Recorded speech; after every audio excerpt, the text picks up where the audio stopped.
Sir నమస్కారం sir. నమస్తే sir రీసెంట్గా లాస్ట్ వీక్ సినిమాలు వచ్చాయి సార్, కొన్ని చిన్న సినిమాలు. తిరగబడరా సామి రాజ్ తరుణ్ గారిది, అండ్ బడ్డీ సినిమా అల్లు శిరీష్ గారిది, ఇంకోటి ఉషా పరిణయం అని కూడా వచ్చింది సార్. ఈ మూవీ యొక్క పరిస్థితి ఏంటి సార్? అంటే జనాలు పెద్దగా ఆసక్తి చూపించట్లేదు అని అంటున్నారు. ఎందుకు ఆ సినిమాలే ఆ విధంగా ఉన్నారు? ఇప్పుడు మంచి సినిమాలని వీళ్ళే చిన్న సినిమాలను వెళ్ళట్లేదా? అసలు సినిమాల పరిస్థితి ఏంటి సార్? అంటే ఒకప్పుడు చిన్న సినిమా అంటే అందులో కథ ఉంటుంది అనుకునేవాళ్ళు. ఓకే, అందులో కథ ఉంటుంది, అలాగే చిన్న హీరోలతో చేసేటువంటి సినిమాల్లో ఒక పాయింట్ ఉంటుంది, ఏదో కొత్త పాయింట్ ఉంటుంది అనేటువంటి ఒక అభిప్రాయం జనాల్లో స్థిరంగా ఉండేది. దానికి ఒక గౌరవం ఇచ్చేవాళ్ళు, ఆ గౌరవంతోనే సినిమా థియేటర్కి వెళ్ళేవాళ్ళు. ఇప్పుడు ఆ పరిస్థితి లేదు, ఆ గౌరవం కోల్పోయింది. చిన్న సినిమా ఆ గౌరవాన్ని కోల్పోయింది అనేది వాస్తవం. ఈ కోల్పోవడానికి కారణం తెలుగు సినిమా దర్శకులు, తెలుగు సినిమా నిర్మాతలు చాలా స్పష్టంగా ఈ మధ్యకాలంలో వస్తున్నటువంటి ఏ చిన్న సినిమా కూడా ప్రజల్ని హుక్ చేయట్లా. అంటే ఒక కొత్త తరహా పాయింట్తో సినిమా తీయట్లేదు. దాసరి నారాయణరావు గారు ఆయన చిన్న సినిమాలే తీశాడు ప్రారంభంలో, హై బడ్జెట్ సినిమాలు ఆయన ఏం తీయలే. రాఘవేంద్రరావు గారికి ఆ కోరిక ఉండేది, కానీ అప్పటికి దాసరి గారు బ్లాక్ అండ్ వైట్లో ఒక పాయింట్ ఆధారంగా ఒక ఏదో ఒక డిస్కసివ్ పాయింట్ అవ్వాలి, సమాజంలో ఒక సెక్షన్ పాజిటివ్ ఆర్ నెగిటివ్ ఒక డిస్కషన్ జరగాలి అన్నటువంటి ఒక పాయింట్ తీసుకుని దాని ఆధారంగా సినిమా తీసేవాడు. బాలచందర్ గారు అలాగే తీసేవాడు. ఆయనవి పెద్ద సినిమాలు ఏం కాదు, ఆయన కూడా బ్లాక్ అండ్ వైట్లో చిన్న బడ్జెట్లో సినిమాలు తీసేవాడు. దేవదాస్ కనకాల గారు చలిచేమలు అనే సినిమా ₹1,00,000 తీశాడు ఆ రోజుల్లో. ఆ ₹1,00,000 కూడా 10 మంది తలో 10,000 వేసుకుని తీశారు ఆ సినిమా. ఒక కొత్త పాయింట్ చెప్పాలనుకున్నారు, చెప్పారు. అలాగే ఒక ఊరి కథ రవీంద్రనాథ్ గారు తీశారు మృణాల్ సేన్ డైరెక్షన్లో, అది అంతే. ప్రేమ్చంద్ గారి కథ అది, మున్షీ ప్రేమ్చంద్ గారి కపన్ అనేటువంటి కథని సినిమా తీయాలనుకున్నారు, తీశారు. సిఎస్ రావు గారు ఊరుమ్మడి బతుకు నాటకాన్ని బిఎస్ నారాయణ గారు తక్కువ బడ్జెట్లో సినిమాగా తీశాడు, ప్రజలు ఆదరించారు వీటన్నిటిని. ఓకే, ఇది ఒక పద్ధతి. ఇప్పుడు ఈ చిన్న సినిమాలు అనుకుని తక్కువ బడ్జెట్లో సినిమాలు చేస్తున్నాము అని అనుకుంటున్నారు, కానీ వీళ్ళ దృష్టి అక్కడ లేదు. అంటే ఒక కొత్త పాయింట్ని, సమాజంలో ఒక ఘర్షణ ఉంటుంది. అంటే ఆ రోజున సమాజం వేరు, ఈ రోజున సమాజం వేరు, సమాజం మారుతూ ఉంటుంది. ఈ మారిన సమాజం తాలూకా డైనమిక్స్ అర్థం కావట్లేదు తెలుగు సినిమా దర్శకులకి, రచయితలకి కూడా. ఈ డైనమిక్స్ అర్థం కాకపోవడం వలన మూస కథలతో సినిమాలు చేస్తున్నారు. ఆ ధోరణి మనకి ఈ వారం రిలీజ్ అయినటువంటి సినిమాల్లో చాలా స్పష్టంగా దర్శనం ఇచ్చింది. విజయభాస్కర్ ఒకప్పుడు ఆయన అద్భుతమైన విజయాలు సాధించాడు. అంటే స్వయంవరం సినిమా, అంతకుముందు ప్రార్థన అనే సినిమా తీశాడు ఆయన. స్వయంవరం సినిమా నుంచి ఆయన వైపు ప్రేక్షకులు దృష్టి పెట్టడం మొదలైంది. అది కూడా కొత్త ఆర్టిస్టే, తొట్టెంపూడి వేణు ఎవరో తెలియదు అప్పటికి. ఆ సినిమాలో హీరోయిన్గా నటించినటువంటి లయ ఎవరో తెలియదు ప్రపంచానికి, కానీ జనం చూశారుగా ఆ సినిమా. ఎందుకు వెళ్ళారు థియేటర్ కంటే, ఏదో కొత్త హీరో, కొత్త ఆర్టిస్టులతో సినిమా. దాసరి గారి స్వర్గ నరకం సినిమాలో ఎవరున్నారు? కొత్త ఆర్టిస్టులే వాళ్ళందరూ. మోహన్ బాబు, ఈశ్వరరావు, జయలక్ష్మి, అన్నపూర్ణ, వీళ్ళందరూ కొత్త ఆర్టిస్టులే కదా. ఎందుకు వెళ్ళారు థియేటర్కి జనాలు? ఏదో కొత్త పాయింట్ ఉంటుంది ఈ సినిమాలో అనే హోప్ ఉంది ఆ రోజున, ఇప్పుడు లేదు.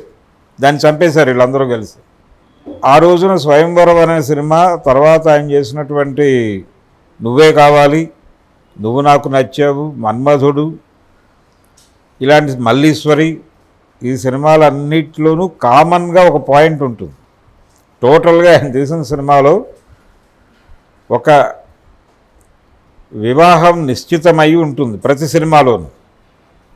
ఒక నిశ్చితమైన వివాహాన్ని డిస్టర్బ్ చేసి కళ్యాణ మండపంలో వేరే పెళ్లి కొడుకుతో పెళ్లి జరగటం అనేదే పాయింట్ ఆయన టోటల్ అన్ని సినిమాల్లోనూ.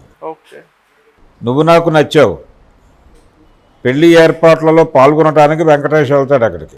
ఆ ప్రాసెస్లో ఆ అమ్మాయి ఇతని పట్ల అనురక్తి నింపుకుంటుంది, చేంజ్ అవుతుంది, అభిప్రాయం మారుతుంది. ఆ మారిన అభిప్రాయం ప్రకటించడానికి ఘర్షణ పడి ప్రకటించి ఫైనల్గా అతన్నే పెళ్లి చేసుకుంటుంది. అతను కూడా అంగీకరించాడు, ఇది పద్ధతి కాదు అనే, చాలా జెంటిల్గా వ్యవహరిస్తారు. అయినప్పటికీ మనిషి తన అభిప్రాయాలకి గౌరవం ఇచ్చి తీరాలి అనేటువంటి ఒక పాయింట్ మీద, ఆత్మగౌరవం అంటే ఎవరి కోసమో అభిప్రాయాలు చంపేసుకోనక్కర్లేదు, అభిప్రాయాల మేరకు ప్రకటించి వెళ్ళటం తప్పేం కాదు అనే ఒక జెంటిల్ పాయింట్ మీద నడిచిన కథ అది. మన్మధుడు సినిమాలో కూడా అంతే. ఆ పెళ్ళి అంటే వాళ్ళకి తెలుస్తుంది, స్పృహ కలిగిన తర్వాత స్ట్రగుల్ చేసి ఎవరిని కలవాలో వాళ్ళు కలుస్తారు. ఈ పాయింట్ ఆధారంగానే ఆయన సినిమాలన్నీ తీశాడు. అదే పాయింట్ని మళ్ళీ తీశాడు, ఏది ఉషా పరిణయం అనే పేరుతో. ఈ తీసిన పద్ధతి జనాల్ని కనెక్ట్ చేసేలాగా లేదు. ఆయన సినిమాల్లో ఉండేటువంటి ఆ రోజున ఆ ఆడియన్స్ ఎంజాయ్ చేశారు.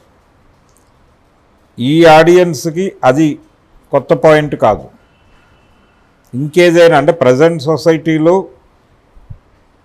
వివాహ వ్యవస్థ ఎలా ఉంది, దాని పట్ల జనాల్లో ఉన్నటువంటి నమ్మకాలు ఏమిటి, మగపిల్లలు ఎలా ఉన్నారు, ఆడపిల్లలు ఎలా ఉన్నారు, వీళ్ళ మధ్య ఘర్షణ ఎలా ఉంది, భావపరమైనటువంటి సంఘర్షణ ఎలా జరుగుతోంది పెళ్ళి అనేటువంటి ఏరియాలో అనేది నువ్వు అబ్జర్వ్ చేసి అర్థం చేసుకుని అధ్యయనం చేసి ఒక కథ డిజైన్ చేసుకుని సినిమా తీసుకుంటే జనం చూసేవాళ్ళు. నువ్వు చెప్పిందే మళ్ళీ చెప్తాను అంటే జనం రావడానికి సిద్ధంగా లేరు కదా. ఆ ప్రామిస్ ఇవ్వలేకపోయాడు ఆయన. ఆ ఇవ్వలేకపోవడం ఆ సినిమాలో కనిపిస్తుంది, అందువలన ఆ సినిమా డిజాస్టర్ అయింది.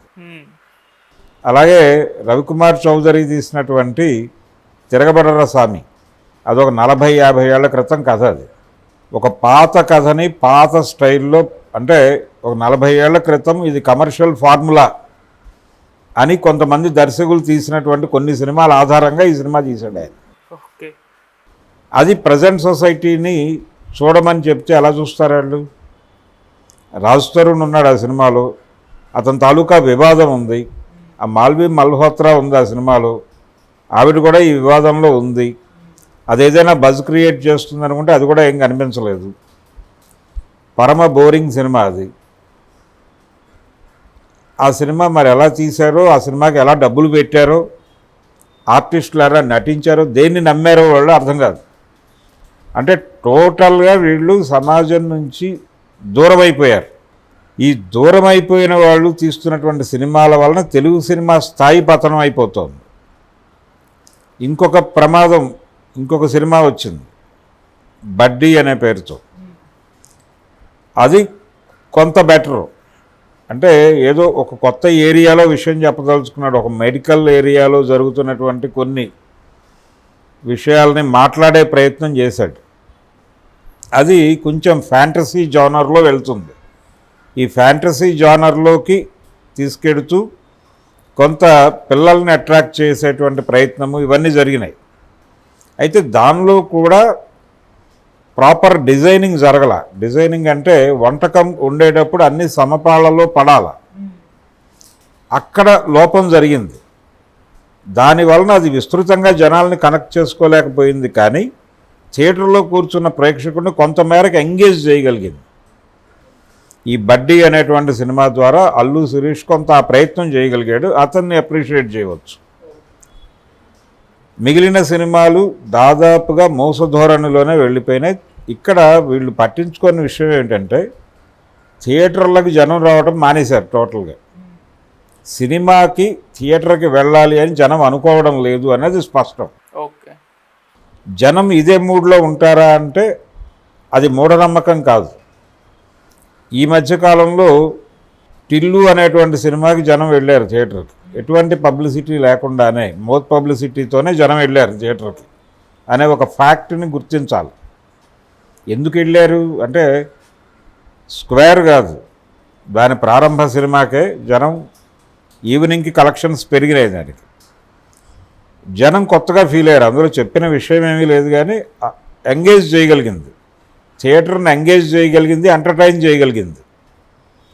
దాంతో థియేటర్కి జనాలు వెళ్ళారు సరదాగా చూద్దామని. సింగిల్ స్క్రీన్స్ బతుకుతాయి అలాంటి సినిమాలు తీస్తే. ఇలాంటి సినిమాలు వరుస పెట్టి రిలీజ్ చేయటం వలన థియేటర్లు చచ్చిపోయే ప్రమాదం ఉంది. సింగిల్ స్క్రీన్స్ బతుకుతోంది ఇలాంటి సినిమాల మీద. డీజే టిల్లు లాంటి సినిమాల వల్ల, బేబీ లాంటి సినిమాల వల్ల. బేబీ కూడా తిరోగమన సినిమానే, అది మేల్ యూత్ని టార్గెట్ చేస్తూ తీసిన సినిమా. మేల్ యూత్ని థియేటర్లకు అట్రాక్ట్ చేయడం కోసం చేసినటువంటి ఒక ప్రయత్నం. ఓకే, అది వర్కౌట్ అయింది. దానికి ముందు అదే ఫార్ములాతో RX-100 అనే సినిమా కూడా జనం విపరీతంగా చూశారు. అంటే దాసరి గారు అనుకున్నట్టుగా ఒక డిస్కసివ్ పాయింట్ ఉండాలి, ప్రస్తుత సమాజాన్ని టచ్ చేస్తూ ఒక డిస్కసివ్ పాయింట్ ఉండవలను సినిమాలో. ఇదే ఫార్ములా అనుకున్నాడు ఆయన. మా ఫార్ములాతోనే సినిమాలు తీసాడు, సక్సెస్ అయ్యాడు ఆయన.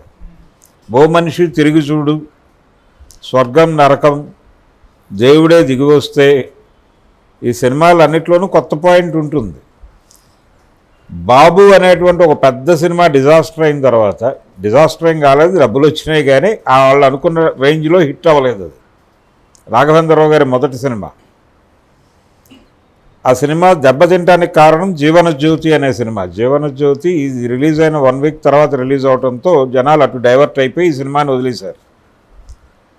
అయితే ఆ ప్రయోగం విఫలమైన తర్వాత ఆయన కూడా చిన్న సినిమా వైపే డ్రైవ్ అయ్యాడు. రాఘవేంద్రరావు కూడా క్రాంతి కుమార్ గారి డైరెక్షన్లో మమతల కోవెల అనేటువంటి ఒక నవలను తీసుకుని జ్యోతి అనే పేరుతో సినిమా తీశాడు ఆయన. అది రాఘవేంద్రరావుని జనాల్లో ఒక గుర్తింపు ఇచ్చింది సినిమా. ఆ తర్వాత ఆమె కథ అని స్క్రిజోఫెర్నియాతో బాధపడుతున్నటువంటి ఒక అమ్మాయి తన మనసులో జరిగే కల్లోలాలతో అవన్నీ వాస్తవమని నమ్మి ప్రపంచాన్ని ఎంత డిస్టర్బ్ చేస్తుంది అనే పాయింట్తో జయసుధా, రజనీకాంత్ వీళ్ళతో సినిమా తీసాడే క్రాంతి కుమార్ గారి బ్యానర్లోనే. అది జనాలకు కనెక్ట్ అయింది. కల్పన అనే సినిమా తీశారు, అది కనెక్ట్ అయింది. అదొక హిందీ సినిమా మాతృక ఉంది దానికి. ఇలా చిన్న సినిమాలతో ఆయన కనెక్ట్ అయినటువంటి నిండు నూరేళ్ళు అనే చిన్న సినిమా చేశాడే. అంటే ఒక కొత్త పాయింట్తో సినిమా చేయాలి అనే తాపత్రయం. సత్యభామ అనే సినిమా తీశాడు రాఘవేంద్రరావు కూడా, భాగ్యరాజ గారి కథతో, చంద్రమోహన్ హీరోగా. చంద్రమోహను, మురళీమోహను, సత్యేంద్ర కుమారు ఇలాంటి హీరోలు ఉండేవాళ్ళు ఆ రోజుల్లో. వీళ్ళందరూ చేసేటువంటి సినిమాల్లో ఏదో కొత్త పాయింట్ ఉంటుంది, కొత్త ఎంటర్టైన్మెంట్ ఉంటుంది అని యూత్ అనుకునేది ఆ రోజున యూత్. అలా ఈ రోజున యూత్ని కనెక్ట్ చేసుకునేటువంటి కథలతో సినిమాలు తీయలేకపోతున్నారు ఎవరు. కారణం ఏమిటి అని ఒక్కసారి ఆ లోతుల్లోకి వెళ్ళి చూస్తే వీళ్ళు చిన్న సినిమా అనుకుంటున్నారు, కానీ వీళ్ళ మనసుల్లో పెద్ద సినిమా డిజైనే ఉంది. పెద్ద హీరోలు చేసేటువంటి కమర్షియల్ ఫార్ములా ఉండాలి, ఇది మార్కెట్ని షేక్ చేయాలి, ఇలాంటి భ్రమలకి గురవుతున్నారు. ఈ మధ్యకాలంలో మహారాజా అనే ఒక తమిళ సినిమా వచ్చింది మన ముందుకి, 70, విజయ్ సేతుపతి యాక్ట్ చేసిన సినిమా. అందులో ఆ సినిమాని నడిపిన పద్ధతి జనాల్ని మెస్మరైజ్ చేసింది. అలాగే ధనుష్ సినిమా రాయన్, అది మనకి తెలియని ప్రపంచం ఏం కాదు, మనకు తెలియని కథ కూడా కాదు అది, కానీ దాన్ని నడిపిన పద్ధతి ఎమోషనల్గా నడపగలిగాడు. థియేటర్ని ఎంగేజ్ చేయలేకపోతున్నారు వీళ్ళు తెలుగు డైరెక్టర్లు, ఎమోషనలైజ్ చేయలేకపోతున్నారు, ఎంటర్టైన్ చేయలేకపోతున్నారు, ఎంగేజ్ చేయలేకపోతున్నారు. ఇవి ఏమీ చేయనప్పుడు సినిమాకి ఎందుకు వెళ్ళాలి జనాలు? అందుకని ప్రజలు ఏమనుకుంటున్నారంటే టికెట్ రేట్లు తగ్గించి కూడా ప్రయోగం చేశారు. ఇప్పుడు టికెట్లు ఎక్కువైపోవడం వలన జనాలు రావడం లేదేమో, రేట్లు తగ్గించి ఒక ప్రయోగం చేద్దామని ట్రై చేశారు, అయినా రావట్లేదు. సింగిల్ స్క్రీన్స్లో కూడా 2 షోలు ఒక సినిమా, 2 షోలు ఒక సినిమా వేస్తున్నారు, అయినా జనం రావడం లేదు. ఆ రోజుల్లో తాత మనవడు లేకపోతే విశ్వనాథ్ గారి శంకరాభరణం, మరీ జనం రాక షో క్యాన్సిల్ చేసుకున్న పరిస్థితులు లేవు, ఇప్పుడు ఉన్నాయి. ఇప్పుడు షో పడుతుందో లేదో గ్యారంటీ లేదు. ఉషా పరిణయం పరిస్థితి అదే. వాళ్ళు రోజుకి 7-8 స్క్రీన్స్లో సినిమా ఉందని చెప్తున్నారు, కానీ 1-2 కంటే పట్టల, జనం రావడం లేదు. జనంలో ఆ నమ్మకం కలిగించడంలో ఫెయిల్యూర్ ఉంది. ఓకే. దీన్ని గుర్తించాలి ముందు ఇండస్ట్రీ. క్రమంగా ఏం జరుగుతుందంటే సింగిల్ స్క్రీన్ స్పేస్ని ఓటీటీలు ఆక్రమిస్తాయి. Multiplex audience, single screen audience ఉన్నారు. ఇప్పుడు ఈ సింగిల్ స్క్రీన్ ఆడియన్స్ మొత్తం ఓటీటీలకు వెళ్ళిపోతారు, ఫోన్లో సినిమా చూసుకోవడానికి వెళ్ళిపోతారు. మల్టీప్లెక్స్ ఆడియన్స్ ఉంటారు.